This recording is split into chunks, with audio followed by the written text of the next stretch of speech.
안녕하세요. 10월 9일 수요일 큐티 가이드 시작하겠습니다. 오늘 본문은 요한일서 2장 24절로 29절까지 말씀입니다. 당신은 어디에 속해 있습니까?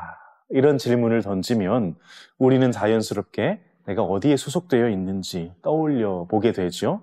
가족, 혹은 친구, 직장, 어떤 이런 공동체에서의 소속감은 우리에게 안정감을 가져다 줍니다. 소속된 곳이 있다는 건 내가 보호받고 있다 하는 느낌도 주고 자신을 위한 자리가 마련되어 있다는 그런 확신도 심어주지요. 그렇다면 영적으로는 어떨까요? 우리 영혼이, 당신의 영혼이 어디에 속해 있습니까? 이건 더 중요한 질문일 겁니다. 오늘 본문은 오늘 큐티 가이드의 제목은 주 안에 거하라 이죠. 오늘 본문은 우리의 영혼이 어디에 속해 있어야 하는가를 알려줍니다. 답을 먼저 말씀드리면 예수님 안에 거할 때만이 우리가 영적인 안정과 소망을 찾을 수 있다 하는 게 오늘 본문의 주된 내용인데요.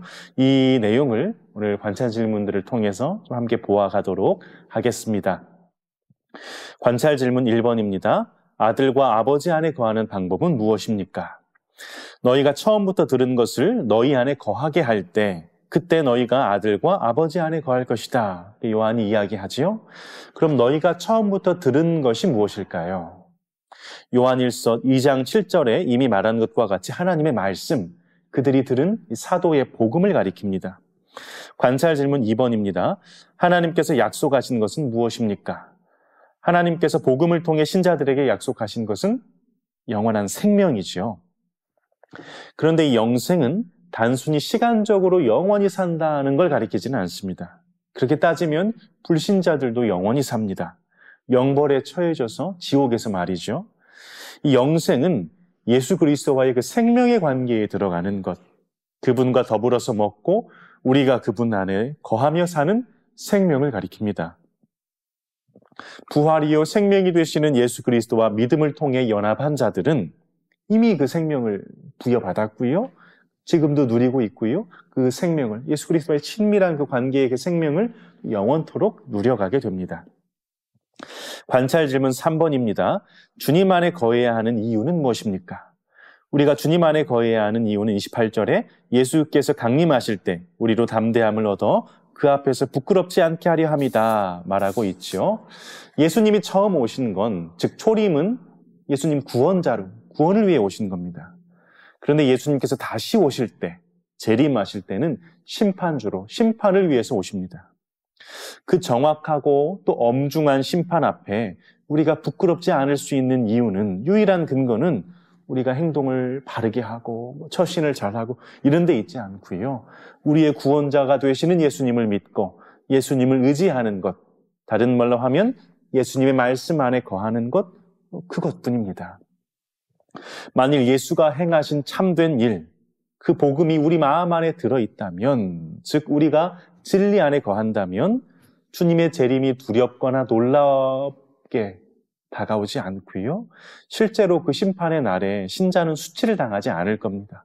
오히려 그날을 우리는 고대하며 기다리다가 예수님 다시 오시면 참 즐거워하고 영광과 존귀로 옷을 입고 주 예수 그리스도의 얼굴과 얼굴로 마주보며 기쁨과 감격 가운데 그렇게 마주하게 될 것입니다.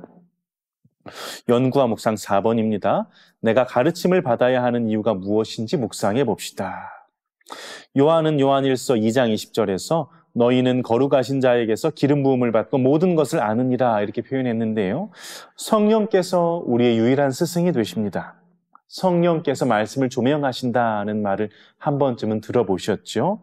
사실 이 성경의 이야기는 우리의 어떤 이성과 경험의 틀 안에서 인식하고 이해할 수 있는 내용이 아닙니다. 하나님이 누구이시고 어떤 일을 행하셨는가, 하나님 편에서 전달하신 계시이기 때문에, 하나님의 일이기 때문에 우리 이성과 경험으로 하나님이 사람이 되어 오시고 동정녀로 나셨고 죽으셨다가 다시 사셨고 하늘로 올라가셨고 다시 오실 것이고 우리 이성과 경험으로 이게 알 수 있는 내용이 아니거든요. 이 계시의 말씀을 우리가 어떻게 그럼 깨달을 수 있는가? 성령께서 친히 가르쳐 주셔야 합니다. 깨닫게 하셔야 합니다. 목회자의 말씀도 쓰시고 우리가 성경을 듣고 읽는 것들, 쓰실 수는 있지만 친히 가르치시고 깨닫게 하시는 건 성령의 역사입니다. 성령께서 우리를 참으로 진리 가운데로 인도해 주십니다. 그래서 성령을 가리켜서 우리가 진리의 영이다 이렇게 부르기도 하지요. 나는 교회에서 제자 훈련을 받았고 몇 년간 또 출석하면서 몇 독했고 무엇을 수료했으니까 나는 더 이상 배울 필요가 없다. 이렇게 가르침을 받을 필요가 없다. 이렇게 말할 수 있는 사람은 한 사람도 없습니다. 우리는 평생 배워야 하는 사람들입니다. 특별히 우리가 배워야 할 텍스트가 하나님이 허락하신 하나님의 계시이기 때문에 겸손히 스승 되신 성령님께 날마다 도움을 구하며 배워나가야 합니다. 성경은 읽을수록 새롭습니다. 오늘 이 본문을 읽어서 이만큼 깨달았는데 내년에 이 본문을 보면 또 알게 되는 것들이, 깨닫게 되는 것들이 달라요. 설교자도 그렇거든요. 이건 사람의 책이 아니고 하나님의 말씀이기 때문에, 살아있는 하나님의 말씀이기 때문에 그렇습니다. 그러한 사모함을 가지고 우리가 말씀을 듣고 읽고 그 말씀 안에 늘 거하는 것, 그 말씀을 읊조리고 그 말씀 안에 거하는 걸 사모하시면 좋겠고요. 특별히 말씀을 듣고 읽으실 때 성령께서, 친히 유일한 스승 되신 성령께서 친히 가르쳐달라고, 깨닫게 해달라고, 나아가 깨달은 대로 살게 해달라고 구하시면서 나아가면 좋겠습니다. 마지막 적용 5번입니다. 주 안에 거하라는 말씀을 나의 삶에서 어떻게 구체적으로 나타낼 수 있을지 생각해보고 실천합시다. 예수님은 예수님과 우리의 관계를 포도나무와 가지에 빗대셨죠. 나는 포도나무요 너희는 가지다 하셨습니다. 그럼 가지는, 우리는 가지라고 했는데 가지는 뭘 하면 됩니까? 가지가 할 일은 나무에 꼭 붙어있는 것만 하면 돼요. 열매는 가지가 맺는 게 아닙니다. 나무가 맺어주는 거죠. 가지는 열매를 스스로 맺을 힘이 없어요.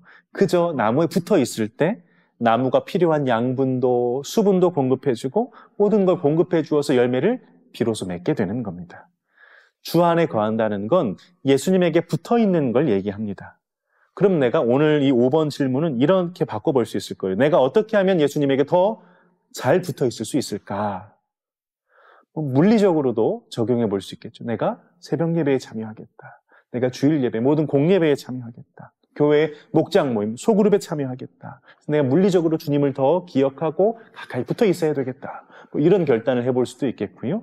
심리적으로도 내가 늘 직장에 가는데 여기 이 직장도, 내가 일하는 이 공간도 주님께서 임재하시는 공간임을 인정하며 내가 그럼 앞으로 5분 더 일찍 와야 되겠다. 그래서 5분 먼저 시작할 때 기도로 시작해야 되겠다. 하나님 임재해 주십시오. 오늘도 주님 맡겨주신 이 사명의 터전에서 빛과 소금으로 역할을 감당하게 하시고 나를 통해서 사람들이 살아나고 복음이 전해질 수 있도록 도와주십시오. 기도로 일과를 시작해야 되겠다. 혹은 일터에서, 삶의 터전에서 믿는 사람들과 교제를 해야 되겠다. 이런 부분도 적용해 볼 수 있을 것 같고요. 어디에 있든지 무엇을 하든지 예수를 심어서 예수를 거두는 우리가 되기를 소원합니다.